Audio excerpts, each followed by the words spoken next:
Well, then let's jump in and talk about Solar 175. We have, of course, Maddie and Joe Adams, who are the creators of the game. Welcome to Kicking Tables. Thanks for joining us. No problem. Thank you for having us. Hopefully the storm holds out while we talk to you. So, Yes, Crossed. fingers we've got crossed, fingers and toes. down. Um, who wants to start by telling us what Solar 175 is? Ooh, where do we Okay. start? Well, so Solar 175 is a legacy game with a bit of a difference. So it's a big sci-fi legacy game which spans hundreds of hours in the campaign. Wow. Got worker placement, Area bag control. building, and area control as kind of its key mechanics. But one of the things that we think is a little different about this game is a lot of legacy games sort of focus on destruction of components, and you play a game, you have a great experience, and then it's finished. Or sometimes it's sort of replayable afterwards, but in a fixed state. Right. With Solar 175, the game, we try to make it so that it gets better over time. The creation, you create rather than destroy, and it also never ends. And nor does the legacy aspect end. It just keeps moving and changing it forever. So we've got a lot of world building put in there. That's something that we really, really enjoy. So we've put a lot of things in there, things that you can open as part of the campaign. So we've got 4 different boxes for you to unpack. We've got 20 different envelopes for people to unveil as the campaign progresses. And we've got a magazine included. We have narratives to go with each of the planets and, to learn about what's going on. So that's Solar 175. It's a big game. So as for the gameplay itself, what are players doing as they play through the game? So as you play, there are different rounds. There's 3 different rounds. So as in most bag building games, you're first of all going to draw. So you have your first of all draw phase, where you're taking your workers from your player bag and placing them onto your player board, ready area. Indented player board. Indented, doubles. Excellent. Yeah. And then you have your next phase where you're placing your workers onto actions. So you've got on your player board lots of different icons that give you different actions to do in the game. So, for example, you might want to go and vote. And you can vote for a different corporation, which will hopefully, if it goes with your strategy, get you some more points It's at the end. It's always important to vote. Everybody should get out and vote. I know. Even in dystopia. Yeah, even in the dystopia. That's right. So there's lots of different actions you can do. As I said, you can vote, you could move around the solar system, and many other things. Yeah, there's a kind of an area control element to it as well. So you're building up your empire across the different zones of the solar system and competing for influence in those sectors. The actions that Maddie was talking about, that's really where the heart of the game is. You've got tons of different actions and they expand as the game expands. And you'll be sort of doing lots of different things across those. Excellent. So I want to know about the story. Obviously, with a campaign, it must have deep lore and everything. What were your inspirations behind, building out the story and the lore for your game? It kind of started with there's a trilogy of books by Margaret Atwood called the Maddie and Joe Adams trilogy. A book called Oryx and Crake, and what was really interesting about that one is it's sort of set in a future where corporations have become the key sources of power in the world. The nation states still exist and governments still exist, but really they're the key holders of power and they control everything. And then I think she sort of took that idea and started running with it. And we found that a really interesting idea. And we sort of started building, and this is about 5 years ago, we started building a world around that core concept. What if, corporations became so powerful they were the most powerful entities? Margaret Atwood really loves the grim future, doesn't she? Yes, she's perfect at the dystopian things. That's yeah. And then the other thing that we started thinking about was what about if you expanded into the solar system? A lot of sort of games and stories that they're set in a future where we're sort of jetting around the galaxy and meeting aliens and there's tons of planets, and that's very cool and interesting. But we were thinking, what about something a little bit closer to now, something a bit more sort of not too distant future feel about it. Right. So ours is set in our current solar system just after we've started to inhabit it and settle it, because there's a big jump between going to Mars, going to another star, and then going to another planet.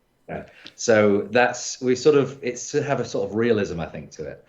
On your Board Game Geek page, it says it's a 1 to 5 player game, but it's a competitive game. How do you have a solo game when it's competitive, and how different is it from playing with 2, 3, 4, 5 people?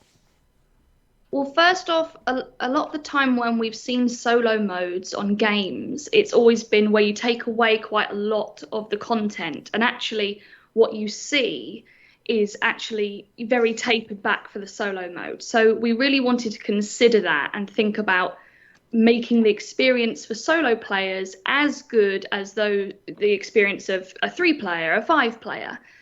So you get to play against different AIs. Okay. That can happen in a multiplayer game as well. So you might be playing 3-player and then you might have an AI player too.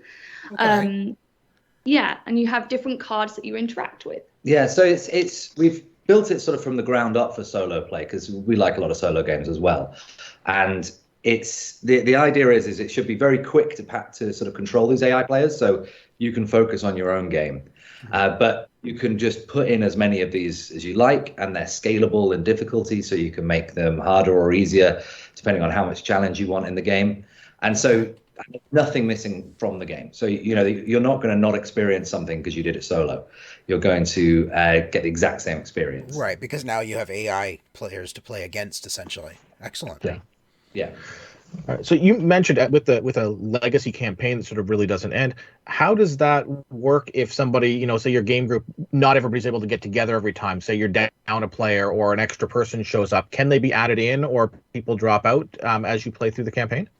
Yes, that's absolutely possible. Absolutely. Particularly if you just miss a game or something like that, that's no problem at all.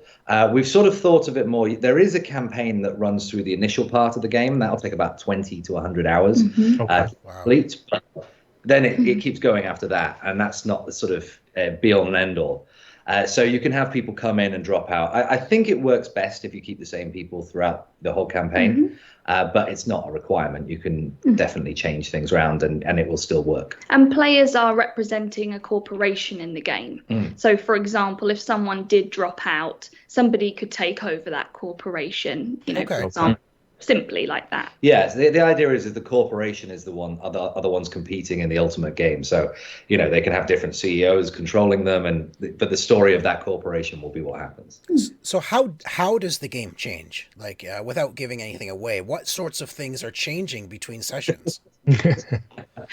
How much can we say on that one? Yeah. Well, the solar system definitely expands, so you get to be able to explore more zones of the solar system and interact with those.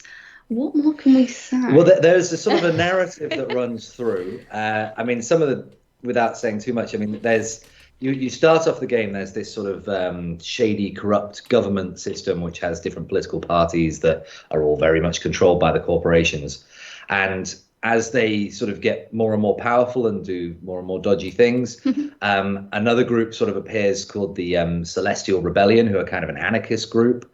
And they sort of, the more one side goes one way, the more they will gain in power, and that will change depending on how you play the game. But there's going to be things like that happening. There's as the solar system expands, you'll be building megastructures and changing the names of things, and the emphasis has been very much on not making each game feel like a learning game. So a lot of the legacy games that we've played can sometimes feel like that. We know that people can't keep a game out on their table for weeks or months. It has to go away and come back out, and sometimes that's not on a weekly basis.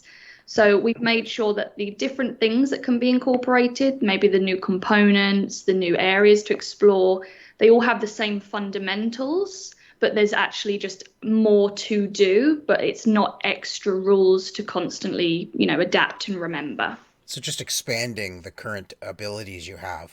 naturally. Yeah. Yeah. That's a really good point. A lot of it's based on the sort of narrative of the game, the changing it. But to give a specific example, at one point in the game, you can buy new spaceships, which are these miniatures that we've built for the game, and more will come in. So when new miniatures are introduced to the game, fundamentally you don't have to learn a new rule there. You know how spaceships works, you know how to buy them, and but got new stuff coming in. So you get the feeling of the new stuff, but without the feeling like a learning game every single time. So how do you, during the development of this, how do you even play test a game that has hundreds of hours of gameplay? Well, first of all, it takes thousands and thousands of hours. Yeah. It is a complete nightmare. I mean, it's something I'm not sure we'll try again. Or at least we need a bit of a break. As I say, it's been years in the development, but I mean, it's quite good because you have to make the fundamental gameplay solid, because you're going to be playing this thing a lot, but there are difficulties because if you make changes to gameplay, you have to know that if that happens in game 4, what does it mean in game 20? What does it mean? And you have to. Sometimes you can only do that by playing the whole campaign. And what does it mean in turn 1 again? It's like, let's go back and start again. I mean, Maddie was talking about having to put a game away because you can't get to it. I'm sure this game's been on your table for years now, right? Never been put away. It never moves, it just changes and more things get put in. So yes, let's shell shocked on that one, I think. I want to know a little bit about your campaign itself. Obviously, you're coming to Kickstarter. One of the big things with Kickstarter are stretch goals. What kind of stretch goals can you offer with a game like this to sort of entice that sort of thing? Can you tease a few of them for us by any chance? Yeah, we can certainly talk about that. I mean, the stretch goals are a bit of a tricky one for something like this because with all of our campaigns, this is our third sort of Kickstarter campaign, and with them, we don't really like to hold things back necessarily just to put in later as stretch goals. And we don't really want to hide gameplay bits, that may or may not appear in. I mean, everything's been tested so carefully, it's sort of hard to change and add bits in. So the stretch goals are much more focused on making the deluxifying the experience. The components, yeah, exactly. Yes. So it's metal components, or it will be linen finishes, thicker cards, bigger minis. More premium feel. Things that don't necessarily affect the gameplay, but affect the quality and the feel of the game. I've said this many times, that those are the kinds of stretch goals I personally love. Like, listen, I want your game anyway, and you're going to give me metal components instead? Great. Awesome. You're going to give me acrylic pieces instead? Awesome. Great. Just bring it on. Like, to me, those are the best stretch goals. Components. Yeah. I want this game to feel as premium as possible when I get it. Exactly. Well, I think that's it. People who are backing on Kickstarter, they're putting their money in early. They have to wait a year to get the game. That's where I think we can reward them, rather than sort of making people who buy it in retail feel like, oh, I didn't get the full experience because it was taken back. Well, that's exactly what I feel when I've missed out on those, the extra content that from a Kickstarter that was only available on Kickstarter. Oh, I think Tico cut out. Oh, yeah, sorry. He froze. Tico, you froze. Or he's doing a really good job of being He's doing stealth. a really great job of being stealthy.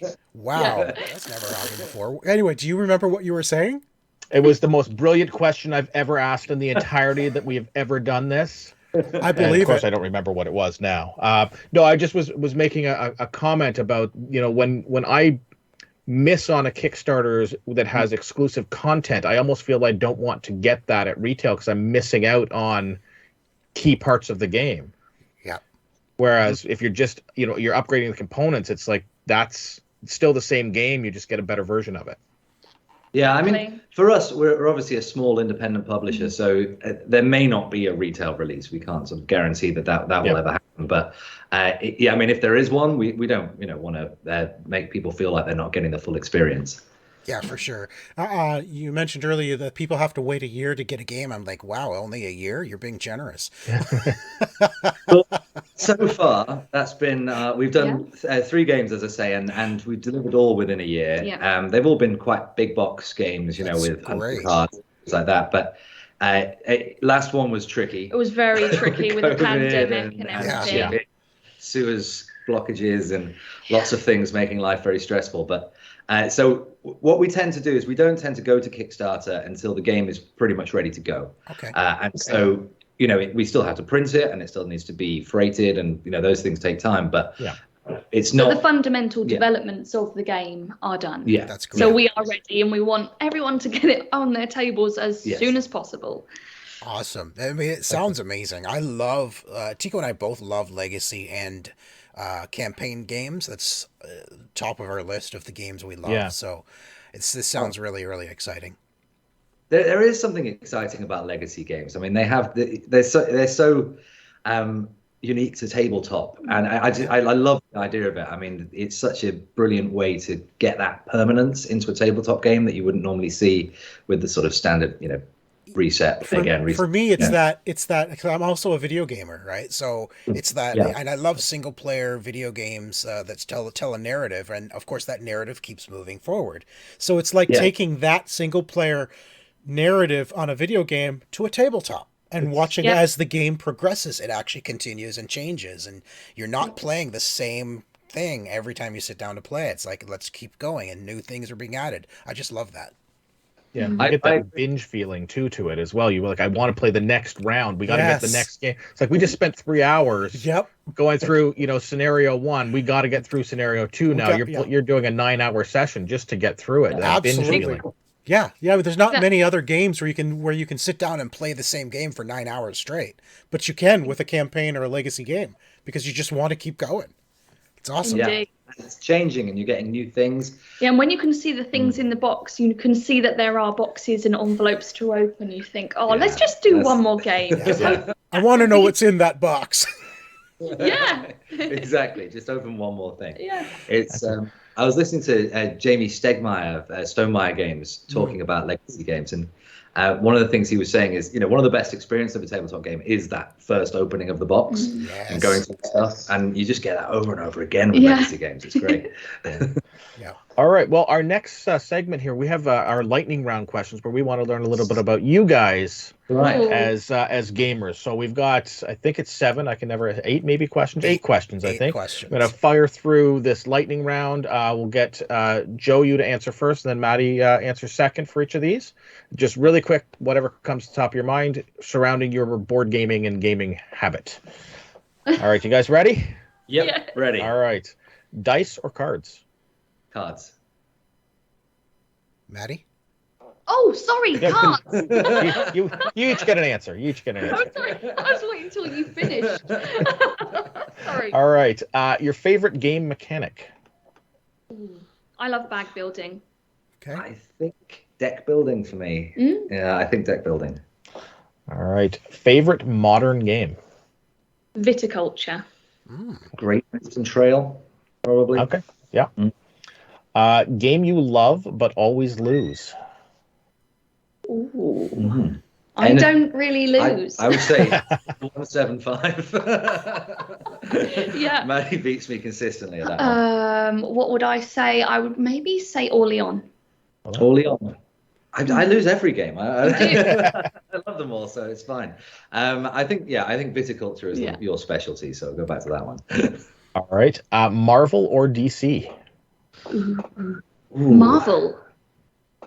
I think I'm going to go DC, although it depends. Not maybe the recent movies, but I mean that Batman trilogy, the Dark Knight trilogy, got to be the best. You're right. Good stuff there.